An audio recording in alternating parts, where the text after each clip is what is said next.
Welcome to SouthernFriedTech, the newest retro tech channel on YouTube, where we'll be taking a look at the old school technology that was possibly the greatest or the most average invention of its time. Today's episode, we will be looking at my latest eBay purchase, a Compaq N610c notebook computer in hopefully good condition.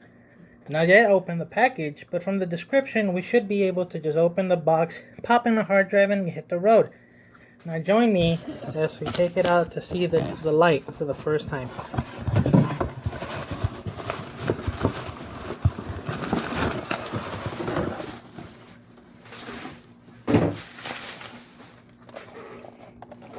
There we go. The Compaq N610 is an early 2000s business-grade computer from Compaq, sporting a really nice black aluminum finish and silver finish on the back of the display. Either a plastic cover for non-Wi-Fi models and a thick cover for the Wi-Fi models, and so equipped, like this one. On the back side, we see a decent amount of ports. Starting from the left, the standard HP Compaq charging port that was used for multiple models over a long period of time before changing to the barrel type. Next, we have a single PS2 port for either your mouse or keyboard. In the middle, we find the parallel printer port, which is pretty standard for the time, as most printers used this in the early 2000s. Next, we have two USB ports included, which isn't much by today's standard, but it's nice that they're there.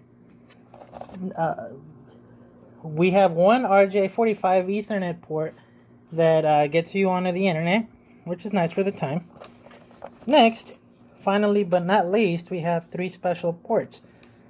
The first and the last one are the VGA and S-Video, which will get you external video, which is pretty cool for the time. And then here in the middle, we have a single RS-232 COM port. Moving on to the left side of the unit, we have a heatsink vent right here, which you will definitely feel, but it gets the job done. We have a hard drive caddy cover here in the middle, so this will hide the hard drive between 20 to 40 gigs, which was standard for the time. And then we have two PCM CIA slots here on the side. This model is missing a card, but I have one that I can fix that with. You just stick that in here. This is just a blank. On the front, we're treated to Mr. Old Reliable Infrared right here. So back in the early 2000s, this is what you would have used for wireless sending of documents, which cool in thought, but not the most practical thing, especially when a piece of dust could completely destroy your connection. Above him, we have the old-fashioned indicator lights for your power, your battery charging, your battery depleted, hard drive activity light, and optical activity light, so your DVD or CD-ROM.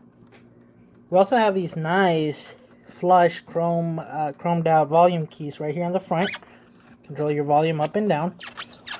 Next to them, we have the audio out and audio in, along with a microphone.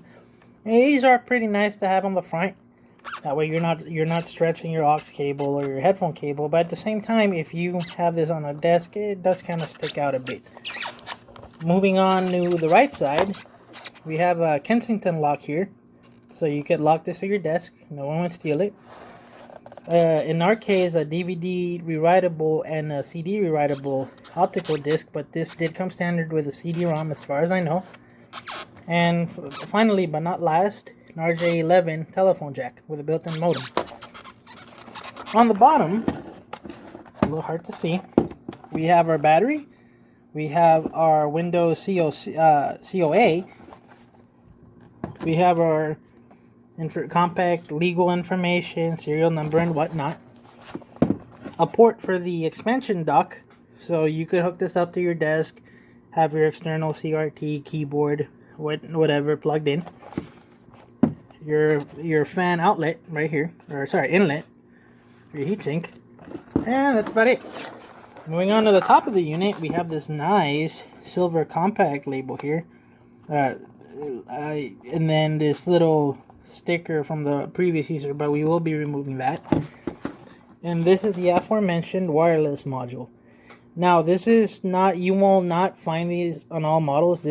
I have spent a long time looking for this specific system because of this. So keep that in mind if this is something you like. This one, it kind of pops and goes.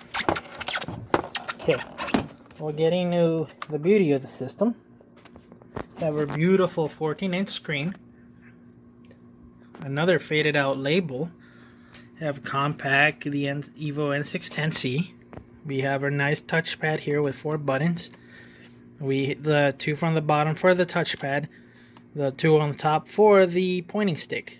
Now this was pretty common back then. Most computers did, at least before this, didn't have a touchpad. So in this case, this goes for the older users. Now, keyboard wise, in my opinion, this is one of the best keyboards I've ever used. It's a nice mixture of stiff, but it's reassuring. It's very nice. You know that you've hit the key. Not like some keyboards, i.e. something like a newer MacBook Air or MacBook where they use the butterfly and then it gets stuck. Up here we have the Compaq Easy Access buttons, which is a nice touch. They are used for the information on the internet, your home webpage, your email, and your search. But you can change these through Windows, which is a nice feature, which Compaq does do on other devices as well, such as the iPad. Over here on the left side, we have our 3 indicator lights for your caps lock, shift lock, and your num lock. Power button with this nice little blue button. It's not charged or the battery is dead. We will be finding out. And over here on the side, we have a standby button. Overall, it's a nice machine. It's a nice size here compared to a MacBook, just a regular MacBook. You can tell it's, for the time, it's pretty small. It's pretty nice. Make sure to subscribe and like and keep up with the channel. We will be restoring the system. I have a couple of new parts for it, and we're gonna load it up, get it in a great working condition. Thank you for watching.